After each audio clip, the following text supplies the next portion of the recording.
Woe to them because they have strayed from me. Destruction to them because they have rebelled against me. I long to redeem them, but they speak about me falsely.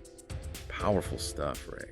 Right into the thick of it, aren't we? Straight from Hosea. It's like a gut punch, isn't it? Setting the stage for everything we're going to be unpacking today. Exactly. You know, we've got these excerpts, Hosea chapters 1 through 14, and I'm really excited to kind of dig in with you and see what we can pull out of these verses. Me too. There's a lot there to unpack. I mean, just thinking about the context, you know, Hosea, he was prophesying in Israel during this really wild period. You've got Uzziah, Jotham, Ahaz, and Hezekiah ruling in Judah. And then over in Israel, you've got Jeroboam, son of Joash, in charge. Yeah, and it feels like in a lot of ways that historical landscape, it bleeds into Hosea's message. It's like it can't be separated from it. I think you're right. I mean, one of the most potent parts of Hosea's prophecy is that central metaphor, you know, the one with his wife Gomer. It's this really raw, personal parallel to the relationship between God and Israel. Yeah, it's like almost uncomfortable at times. You know, when you read it, you're like, whoa, this is heavy stuff. And then you realize it's supposed to be. It's this divine communication, but with this huge emotional weight behind it. Yeah. It makes you sit up and pay attention. It makes it real, doesn't it? It does. So let's jump right in. Chapter 1. Right off the bat, God tells Hosea to do something pretty shocking.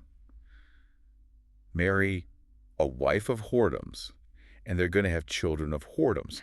And the reason, I mean, it's spelled out pretty clearly in Hosea 1, verse 2. Yeah. For the land hath committed great whoredom, departing from the Lord. I mean, talk about direct. Not a lot of room for misinterpretation there, right? No, not at all. And this isn't just some interesting biographical detail about Hosea's life. I think it's more like a deliberate act, and it's loaded with symbolism. You see that symbolism carrying on, too, with the names of their children. Each name is like this weighty judgment from God. Yeah. It's almost like these names were meant to be constant reminders, right? Reminders of how broken the relationship between Israel and God had become. Like, imagine hearing those names every day. Absolutely. So you've got the first son, Jezreel, and in Hosea 1, verse 4, God basically lays it out. He says, "For yet a little while, and I will avenge the blood of Jezreel upon the house of Jehu, and will cause to cease the kingdom of the house of Israel." So just in the name itself, you've got this prediction of the dynasty's end. It's right there, baked into the name. Exactly. And then there's the daughter, Lo Ruhamah. It means no mercy. And to make sure everyone understands, Hosea 1, verse 6, it clarifies it, you know. "For I will no more have mercy upon the house of Israel, but I will utterly take them away." It's not just a name. It's like this public declaration, God saying, look, my compassion, it's gone. That's got to be terrifying. For sure. Imagine hearing that. But there's a shift in Hosea 1, verse 7, a glimmer of something else. Yeah. It says, but I will have mercy upon the house of Judah and will save them by the Lord their God. So even though this judgment is coming down on Israel, there's still this distinction, this promise for Judah. Yeah. It's like there's still a chance, you know, for Judah. And then you've got the third child, another son. His name is Loami. Meaning? Not my people. Yeah. And you see the broken covenant reflected in that name. Hosea 1, verse 9. "For ye are not my people, and I will not be your God." So it's a severing. It's like cutting that tie. But then, the end of chapter 1, Hosea 1, verse 10, it kind of flips, doesn't it? Yeah. There's this little spark of hope. It does. It says, "Yet the number of the children of Israel shall be as the sand of the sea. In the place where it was said unto them, you are not my people, there it shall be said unto them, ye are the sons of the living God." You know, I think that's so important. It's like this reminder, even in the midst of all this judgment, that God's intention is ultimately one of restoration. You see it pop up again and again throughout Hosea. You do. And then it goes on, Hosea 1, verse 11. "Then shall the children of Judah and the children of Israel be gathered together." So it's this future vision of healing, you know, like all these divisions, they're going to be mended. And there's this recognition, again, as God's people. Bringing back together. Okay, so let's move into chapter 2. The tone, it changes a bit here, doesn't it? Yeah. There's this command in Hosea 2, verse 1, to address Israel with the very names that signified rejection. It says, "Say ye unto your brethren, Ami, and to your sisters, Ruhamah." So my people, and she has obtained mercy. It's almost like even while judgment is being pronounced, there are these little seeds of reconciliation being planted. It's subtle, but it's there. It is, but it's not all sunshine and roses in chapter 2. There's this really strong accusation against Israel. She's depicted as this mother in Hosea 2, verse 2, and she's accused of spiritual adultery. Right. It's like she's chasing after all these lovers, and these lovers, they represent false gods. And she's convinced that these gods are the ones providing for her. It says so in Hosea 2, verse 5. I will go after my lovers. They give me my bread and my water, my wool and my flax, mine oil and my drink. It's like this fundamental misunderstanding of where her blessings are really coming from. Yeah, exactly. And you see God's response. He's not just standing by passively. In Hosea 2, verse 6, it describes these planned interventions. Right. It says, therefore, behold, I will hedge up thy way with thorns and make a wall, that she shall not find her paths. Almost like he's trying to prevent her, actively stop her from continuing down this path. I see it as this act of, tough love, like sometimes you got to do something drastic to make someone realize what they're doing. It's like a wake-up call, right? Absolutely. And I think that's exactly the point. It's about bringing her to this point of realization. And you see hints of that turning point in Hosea 2, verse 7. Yeah. Then shall she say, I will go and return to my first husband, for then was it better with me than now. It's like she finally remembers. Yeah, like, wait a minute, things were actually good back then. What am I doing? And then you see God reminding her of that provision, the good times in Hosea 2, verse 8. For she did not know that I gave her corn and wine and oil and multiplied her silver and gold, which they prepared for Baal. So you've got the misplaced gratitude, the failure to recognize where it all came from. It's heartbreaking, isn't it? For sure. But then, even though there are all these consequences, chapter 2, it still holds this amazing promise of restoration. And it's this beautiful image of God actively pursuing a wayward people. That's so significant. So important. It's in Hosea 2, verse 14. It says, therefore, behold, I will allure her and bring her into the wilderness and speak comfortably unto her. When you think about the wilderness, it's not just this empty place. It's this space where God shows up. It's where there's this potential for a really intimate encounter, fresh start. Yeah, it's like he's drawing her away from all the distractions to have this one-on-one conversation. And then in Hosea 2, verse 15, it talks about giving her vineyards from thence and the valley of Acre for a door of hope. So it's not just words, it's action. He's offering this renewed opportunity, like, let's leave the past behind and step into something new. I love that. A door of hope. And it's not just going back to the way things were. The relationship, it's going to be transformed. Hosea 2, verse 16 says, thou shalt call me Ishi and shalt call me no more Bali. That's a big deal. Yeah, going from my master to my husband. Exactly. So it's no longer this, transactional relationship. It's moving towards something way more intimate, loving, it's a commitment. And then in Hosea 2, verse 17, it talks about getting rid of those Balaam names, like completely cutting ties with idolatry. And then you get to Hosea 2, verses 18 to 20, and it's this incredible promise of this new covenant. And it's not just with Israel, it's with creation itself. And then it talks about betrothal in righteousness, justice, loving kindness, mercy, faithfulness. It's this complete picture of reconciliation. God saying, I'm all in. I'm not giving up on you. Okay. Okay, chapter 3, we're back to Hosea's personal life, but it's like this mirror of what God's doing, how persistent he is. Right. In Hosea 3, verse 1, God tells him, go yet love a woman beloved of her friend, yet an adulteress, according to the love of the Lord toward the children of Israel. It's like he's saying, look, this is how much I love them, even when they're messing up. Yeah. It's a tough command. It's costly, but it really highlights how deep God's compassion goes. And then you've got this symbolic act in Hosea 3, verse 2. Hosea, he buys the woman back. Yeah. It represents God's act of redemption. Even for the ones who have wandered far, it underscores the price that God is willing to pay for reconciliation. Yeah. But then there's this separation, this time of waiting. It's described in Hosea 3, verse 3. Right. It says, thou shalt abide for me many days. Thou shalt not play the harlot, and thou shalt not be for another man. So will I also be for thee. It's this period of purification, I think, like a recommitment to the relationship. And chapter 3 ends with the promise of a return. Hosea 3, verse 5. Afterward shall the children of Israel return and seek the Lord their God and David their king, and shall fear the Lord and his goodness in the latter days. That promise of restoration, it keeps coming up, doesn't it? It's like this constant thread. Okay, chapter 4. Things take a turn here, don't they? It's like we're getting to the consequences of Israel's actions. Yeah. It starts with this accusation in Hosea 4, verse 1. Hear the word of the Lord, ye children of Israel. For the Lord hath a controversy with the inhabitants of the land, because there is no truth, nor mercy, nor knowledge of God in the land. It's like their foundation is crumbling.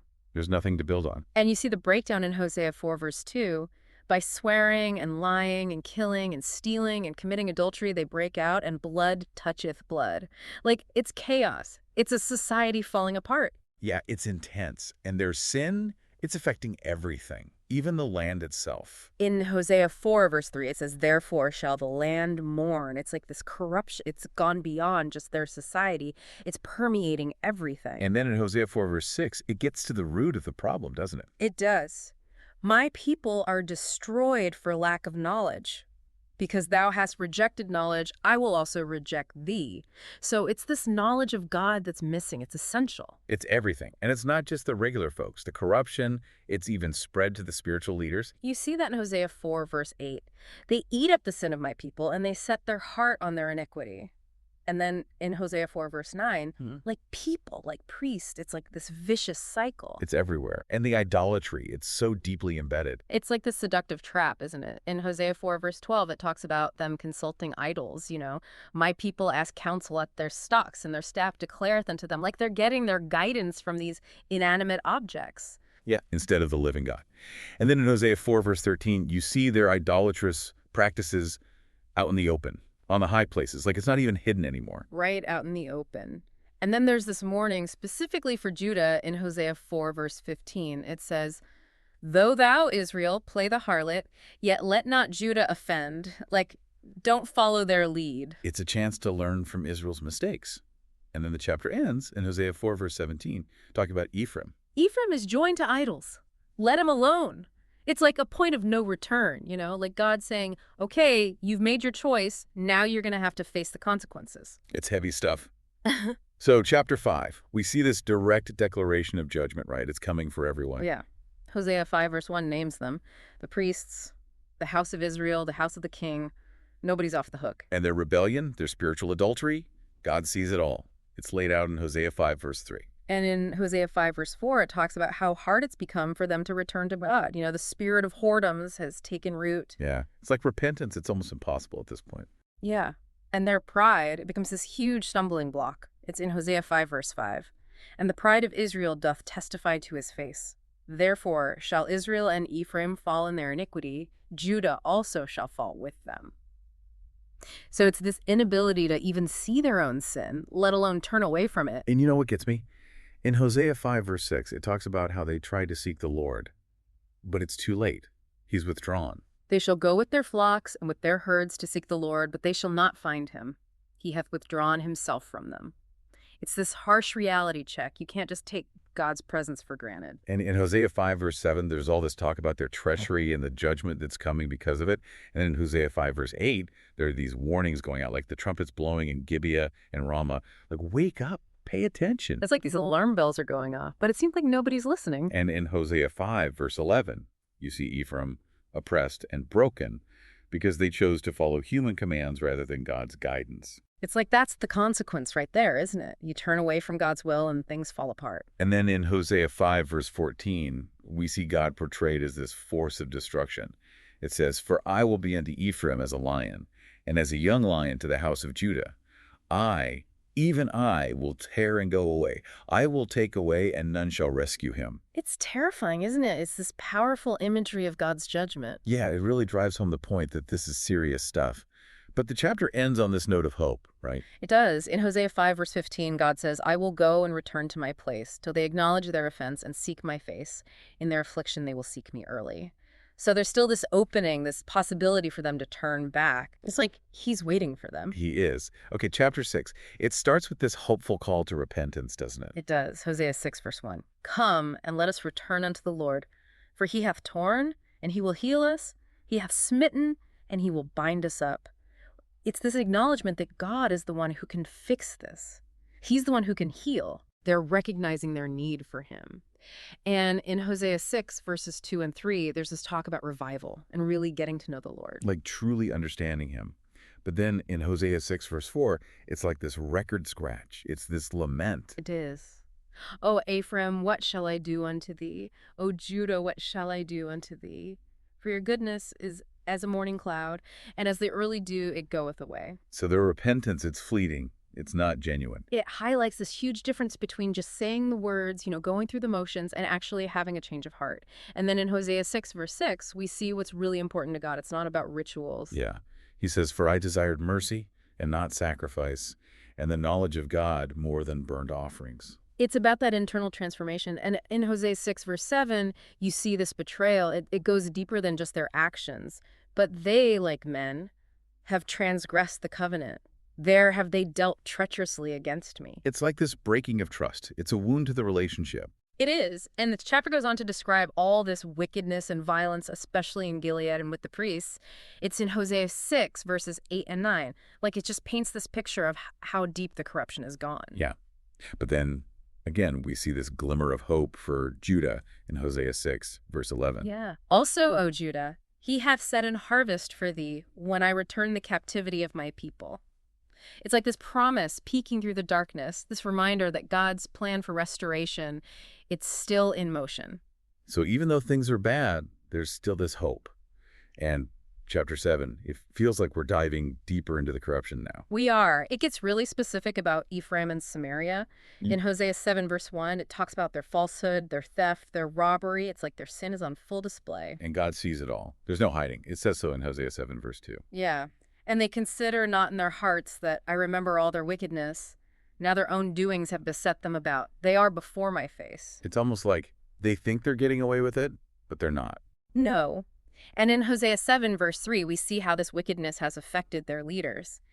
They make the king glad with their wickedness and the princes with their lies. It's like the leaders are corrupted too. It's coming from the top down. And the adultery, it's everywhere. In Hosea 7, verse 4, it's compared to this oven that's overheated. Like it's this consuming, burning desire. And even when things are bad, they're not turning to God. It says so in Hosea 7, verse 7. They're not looking to him for help. Yeah. And then you have Ephraim getting mixed up with other nations. In Hosea 7, verse 8, it says they're like this cake not turned. Yeah. It's like this image of something that's half-baked, ineffective, like they're going to get burned. It's like they're crumbling from the inside out, and they don't even realize how weak they've become. It's in Hosea 7, verse 9. Right. Strangers have devoured his strength, and he knoweth it not. Yea, gray hairs are here and there upon him, yet he knoweth not. And then in Hosea 7, verse 10, you see that pride again, getting in the way of them turning back to God. Like a wall. Yeah. And then there's this whole thing about them relying on alliances with Egypt and Assyria. It's in Hosea 7, verse 11. It's like they're putting their trust in the wrong places. Exactly. Like a silly dove without heart, it says. So they're not thinking clearly. And then in Hosea 7, verse 12, you see God's plan to trap them, to bring them to a point where they have to face the consequences. And in Hosea 7, verse 13, it talks about how they lie about God, even after everything he's done for them. They're just digging themselves deeper. And when they cry out for help, it's not genuine. It's in Hosea 7, verse 14. Yeah, they're just worried about their stuff. They're not actually repentant. It's all surface level. And the chapter ends in Hosea 7, verse 16, talking about their deceitfulness and the judgment that's coming for their leaders. Like, it's going to hit everyone. Nobody's going to escape. Okay, so chapter 8, it starts with this warning. It's like a storm cloud rolling in. It does. Hosea 8, verse 1. Set the trumpet to thy mouth. He shall come as an eagle against the house of the Lord, because they have transgressed my covenant and trespassed against my law. It's a powerful image. This eagle coming down, and it's all because they've turned away from God, broken their agreement with him. Yeah. And in Hosea 8, verse 2, they say, my God, we know thee, but it's empty. Because in Hosea 8, verse 3, it clarifies, Israel hath cast off the thing that is good. The enemy shall pursue him. So they've rejected what's good, and now they're going to face the consequences. And then in Hosea 8, verse 4, we see them setting up their own leaders, making idols out of their silver and gold. It's like they're trying to create their own version of God. Yeah, and it doesn't work. In Hosea 8, verse 5, God rejects the golden calf they've set up in Samaria. He's angry. Yeah. And then Hosea 8, verse 7, for they have sown the wind, and they shall reap the whirlwind. That's a powerful metaphor, right? It's like this reminder that your actions, they have consequences. You can't escape them. And in Hosea 8, verse 8, Israel, it's being swallowed up by the Gentiles. It's like this vessel that nobody wants. And they keep trying to make alliances with foreign nations, like Assyria. It's in Hosea 8, verses 9 and 10. But it's all for nothing. Yeah. It's like they're grasping at straws. And they keep building altars, but it's not bringing them closer to God. It's just leading to more sin. It says so in Hosea 8, verse 11. And then in Hosea 8, verse 12, God's law, it's treated like something strange. I have written to him the great things of my law, but they were counted as a strange thing. It's like they've completely forgotten their foundation. Yeah. And their sacrifices, they mean nothing. It's in Hosea 8, verse 13. God sees right through them. Because He sees their hearts. He does. And chapter 8 ends with this indictment. It's in Hosea 8, verse 14. They've forgotten their creator. They're putting their trust in their own strength, their own defenses, and it's going to fail them. It's like they've built their house on sand. Okay, chapter 9. It starts with this call not to rejoice. Rejoice not, O Israel, for joy as other people. It's in Hosea 9, verse 1. Their joy, it's gone. They've lost it because of their spiritual adultery. Yeah. Their harvests are going to fail. They're going to be removed from the land. It's all in Hosea 9, verses 2 and 3. Yeah. And their sacrifices, even the ones they offer in exile, they're not going to be accepted. They're going to be polluted. It's like the bread of mourners. It's in Hosea 9, verse 4. And their feasts, their celebrations, they're going to be lost. It's in Hosea 9, verse 5. And in Hosea 9, verse 6, it talks about their destruction, their exile. It's all coming down on them. And in Hosea 9, verse 7, even the prophets, the watchmen, they're going to be mocked, rejected. Yeah, nobody's going to listen to them. It's like a total breakdown. And then in Hosea 9, verse 9, it talks about how their corruption, it's like what happened back in the days of Gibeah. It's this reminder of their deep sin. And God remembers it all. Mm. It's in Hosea 9, verse 10. He contrasts the way they used to be with their current state, their detestable practices at Baal Peor. It's this heartbreaking before and after. And the glory of Ephraim, it's going to fade. It says so in Hosea 9, verse 11. They're going to face barrenness. They're not going to be able to raise their children. And even if they do have children, they'll be taken from them. It's Hosea 9, verse 12. It's devastating. And God's hatred for their wickedness, it's spelled out in Hosea 9, verse 15. He's going to expel them. He's going to stop loving them. It's like the ultimate rejection. And the chapter ends in Hosea 9, verse 17, with this prediction of Ephraim's destruction. They're going to be wandering, lost among the nations because they didn't listen to God's voice. It's like they chose this path. Okay, chapter 10.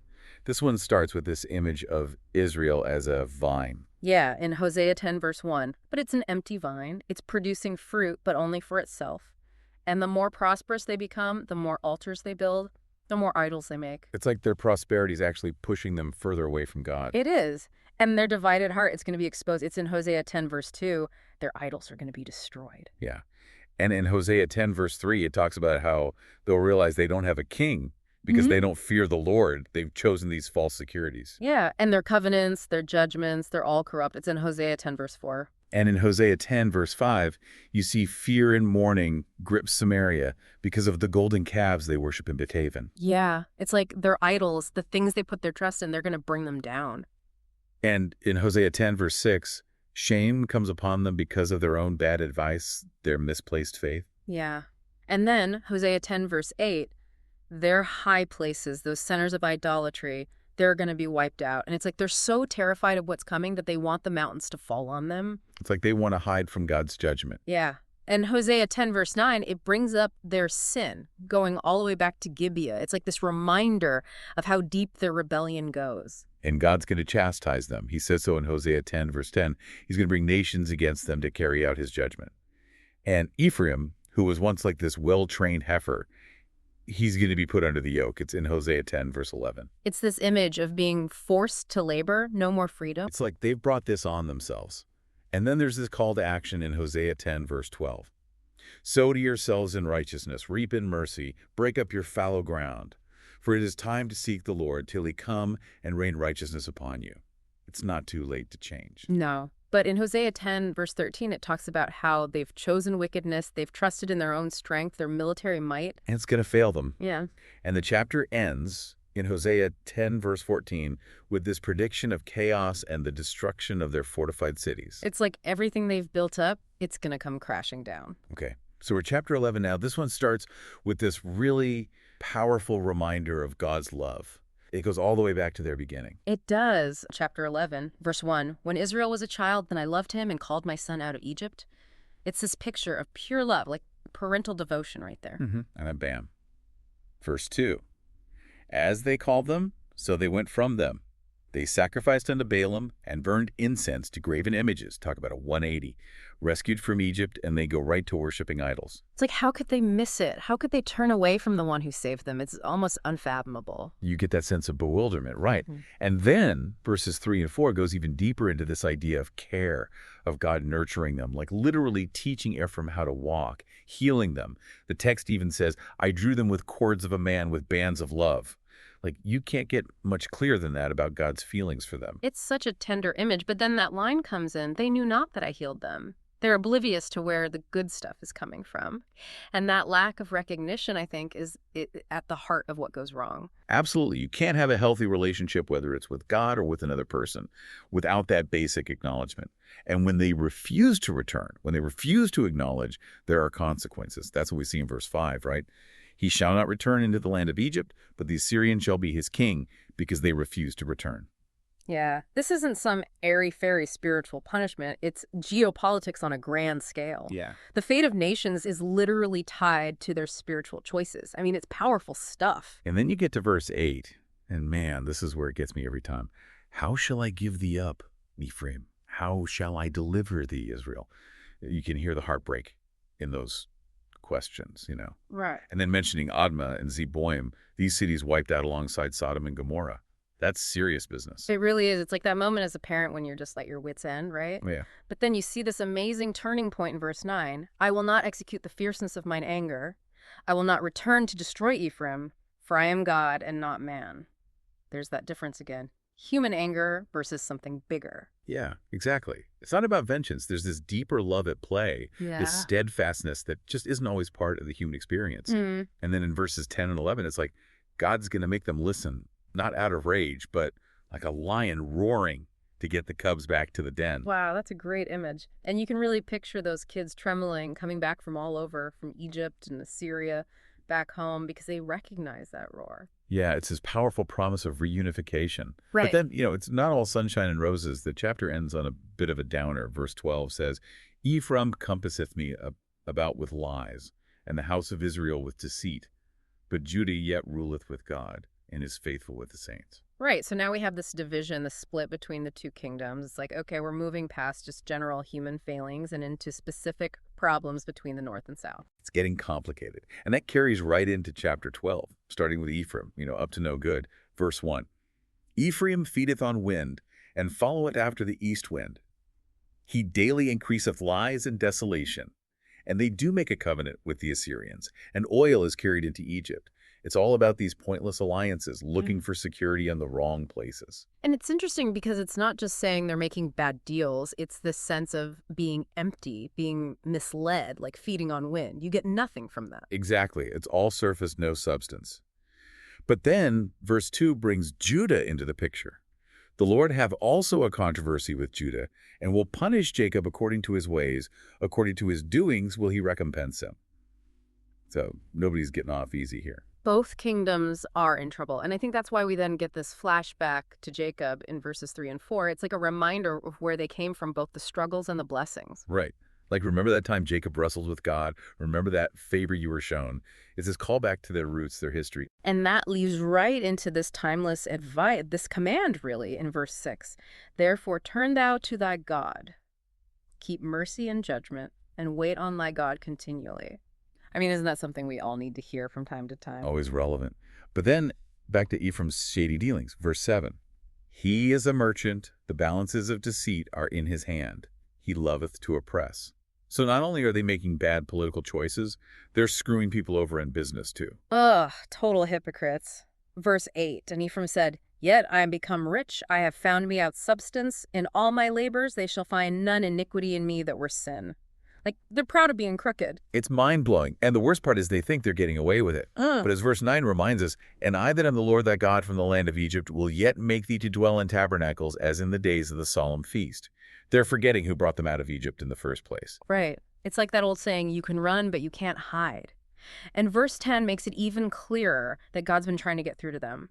I have also spoken by the prophets, and I have multiplied visions and used similitudes by the ministry of the prophets. They've been warned. Over and over. And then we get this contrast in verses 11 and 12 between the empty rituals happening in places like Gilead and Gilgal and the way Jacob truly sought God, even back in Syria. Yeah, it's like you can go through all the motions, but if your heart's not in it, what's the point? It's the difference between religion and actual faith, I guess. Big difference. And then just to hammer home that God has been there for them, verse 13 says, And by a prophet the Lord brought Israel out of Egypt, and by a prophet was he preserved. So much divine help, and they just blow it. Which leads to the end of the chapter in that line in verse 14. Ephraim provoked him to anger most bitterly.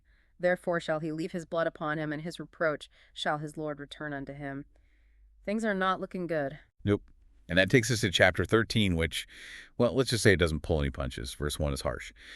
When Ephraim spake trembling, he exalted himself in Israel, but when he offended in Baal, he died. So basically, worshiping Baal is what killed them, both spiritually and as a nation. It's a pretty stark warning about messing with the wrong gods. And it gets worse. Verse 2 is all about how they just kept digging that hole deeper, and now they sin more and more and have made them molten images of their silver and idols, according to their own understanding, all of it the work of the craftsman.